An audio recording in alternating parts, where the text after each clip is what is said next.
Aujourd'hui, il est techniquement impossible de s'y retrouver au milieu des fake news. Pourquoi? Eh bien parce que les termes fake news, infox ou bien désinformation sont beaucoup trop vagues pour désigner des situations très différentes. À chaque fois qu'une information est trompeuse, on va la cataloguer comme une fake news, comme de la désinformation ou bien comme une infox, sans que aucun de ces termes-là ne nous donne d'informations sur le degré de malveillance qu'il y a derrière. Ça pose problème parce qu'on ne peut pas appréhender la richesse des situations. On ne peut absolument pas comparer un journaliste qui fait son travail et qui écrit un article et quelqu'un dans sa rédaction qui va lui mettre soit une photo d'illustration, soit un titre qui va être un peu décalé par rapport à ce qu'il a écrit, un titre peut-être racoleur. L'impact de ça, c'est que ça peut tromper potentiellement des gens sur les réseaux sociaux qui vont uniquement lire le titre. Mais on ne peut pas comparer cette situation-là à une autre situation où par exemple des acteurs militants politiques très engagés vont écrire un article de toutes pièces en biaisant volontairement une information et en accolant le logo d'un média officiel pour faire passer cet article pour vrai.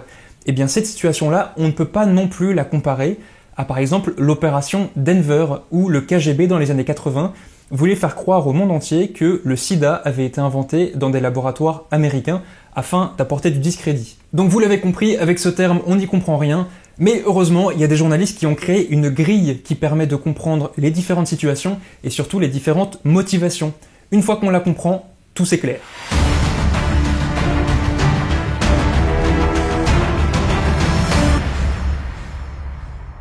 En France, lorsque l'on parle de contenu trompeur, on a tendance à faire deux cases.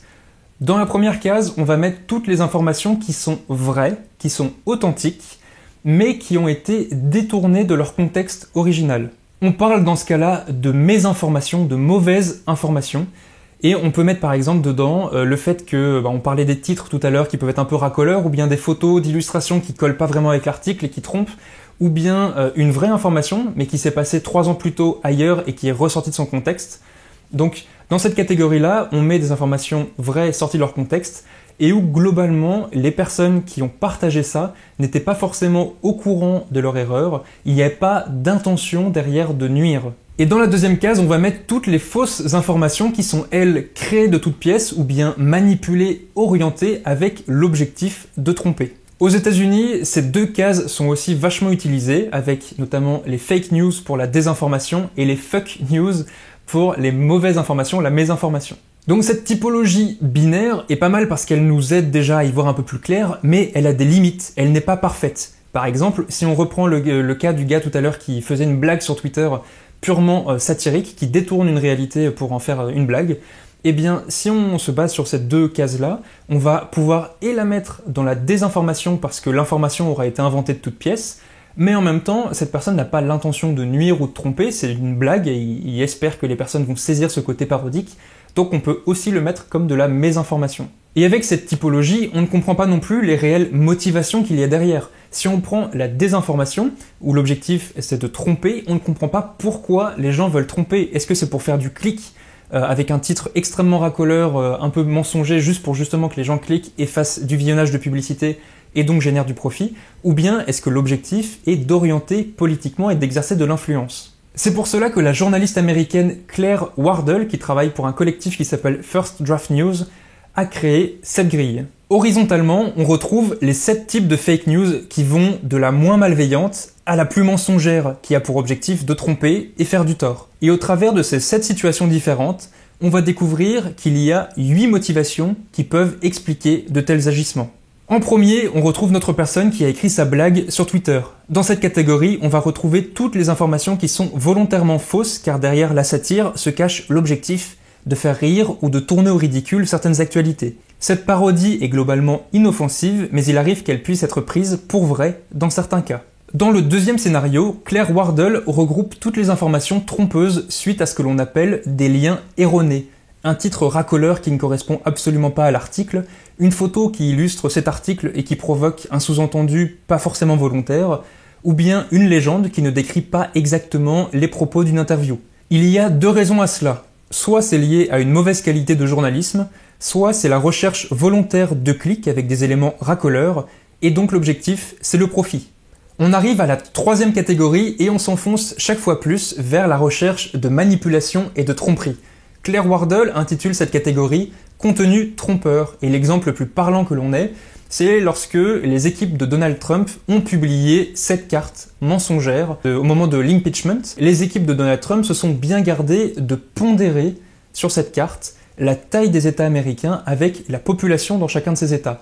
Ce qui n'aurait pas fait ressortir autant de rouge sur la carte, qui représente ici les soutiens au parti républicain. En respectant la réalité des chiffres, ils n'auraient pas obtenu une carte aussi placardée de rouge, ce qui n'aurait pas autant servi leurs intérêts. Donc dans cette catégorie, on retrouve toutes les informations où des acteurs vont sciemment biaiser l'information, ne montrer qu'une partie du spectre volontairement pour orienter cette information dans le sens qui les arrange. Les motivations derrière de tels agissements sont liées soit à une mauvaise qualité de journalisme, soit à de la partisanerie, en allant parfois jusqu'à la recherche de pouvoir et d'influence politique, voire même la propagande. Le quatrième scénario, c'est celui du faux contexte. L'information est réelle, elle existe bien, mais elle a pu avoir lieu dans une autre zone géographique ou bien à une autre époque. Elle est ressortie dans un mauvais contexte, soit parce que la personne a fait un mauvais travail journalistique, soit parce que ça peut servir les intérêts de son parti politique, ou bien aller dans le sens de son idéologie, ou bien parce que ça permet d'influencer politiquement et même servir de propagande. Il y a plusieurs exemples récents, avec notamment des chars soviétiques qui ont été pris par Eric Ciotti pour des chars américains en Afghanistan, ou bien il y a des acteurs proches du pouvoir en Syrie qui ont ressorti une photo d'un char turc hors contexte afin de servir leurs intérêts 4 ans plus tard. Dans cette quatrième catégorie, Claire Wardle rajoute une motivation qu'on ne retrouve que dans cette catégorie-là, qu'elle intitule la passion. Ça peut par exemple être le cas pour des personnes qui sont proches du mouvement anti-vax ou bien dans les sphères écolo et qui vont trouver au travers de ces informations qui étaient vraies il y a quelque temps mais qui ne le sont pas forcément vraies aujourd'hui ou bien qui étaient vraies pour d'autres phénomènes mais pas pour celui-là, ils vont trouver au travers de ça une manière en fait de renforcer ses convictions personnelles ou bien même de fédérer autour de la peur ou bien autour d'un engouement émotionnel très fort. Le cinquième type de fake news, c'est le contenu fallacieux. C'est l'exemple qu'on prenait tout à l'heure avec la création d'un contenu dans lequel les personnes vont imiter de véritables sources d'informations en apposant leur logo. Au Kenya, des cas similaires à celui-là ont été relevés et où les personnes avaient utilisé notamment le logo de la BBC. Les différentes motivations possibles derrière sont la parodie, la provocation, le profit ou bien la propagande. Ensuite viennent les contenus manipulés où des personnes vont utiliser une réelle information à laquelle ils vont falsifier quelques éléments. Ça peut être par exemple une photo trafiquée où ils vont rajouter sur la photo un petit élément supplémentaire, ou bien ça peut être le rajout d'une phrase qui n'a pas été dite lors d'une interview, juste une petite subtilité qui va détourner le sens original. Et dans la plupart des cas, cela a pour objectif, selon Claire Wardle, de provoquer ou bien d'exercer une influence politique ou encore de réaliser de la propagande. Et enfin, le dernier type de fake news, vous l'attendiez, le contenu fabriqué. La majeure partie de l'information est fausse, elle est créée dans le but de tromper et de causer du tort, soit dans un cas de parodie et d'humour, soit pour provoquer, soit pour faire du profit, ou bien pour exercer de l'influence politique et de la propagande. On peut reprendre les exemples que j'ai donnés en introduction avec notamment l'opération Denver. Pourquoi est-ce qu'il faut absolument que vous reteniez cette grille et cette gradation ? Eh bien pour 2 raisons. Premièrement parce que les fake news vont continuer d'exister. À chaque fois qu'il y a une crise nationale ou bien internationale, on observe à chaque fois de la manipulation informationnelle sur tous les événements. Donc on va continuer à vivre entouré de ces mauvaises informations ou de ces fausses informations.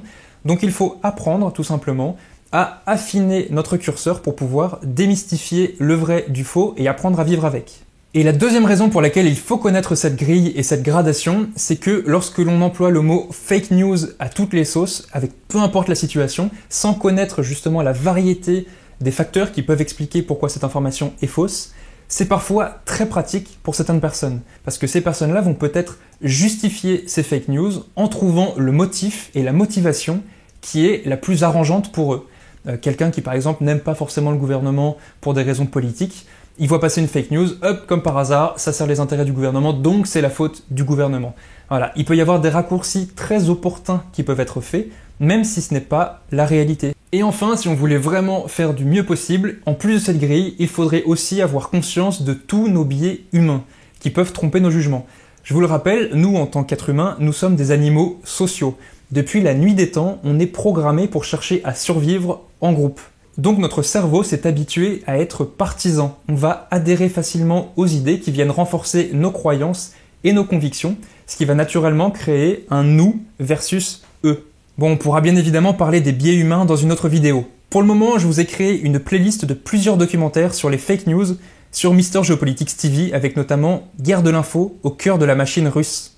Ce documentaire est incontournable, il explique la stratégie du pays d'utiliser massivement les fake news pour mettre Trump et Marine Le Pen au pouvoir, avec notamment la fameuse machine à trolls. Il faut absolument que vous le voyiez si vous voulez comprendre la Russie et la politique d'aujourd'hui. Et aussi, n'oubliez pas le code promo.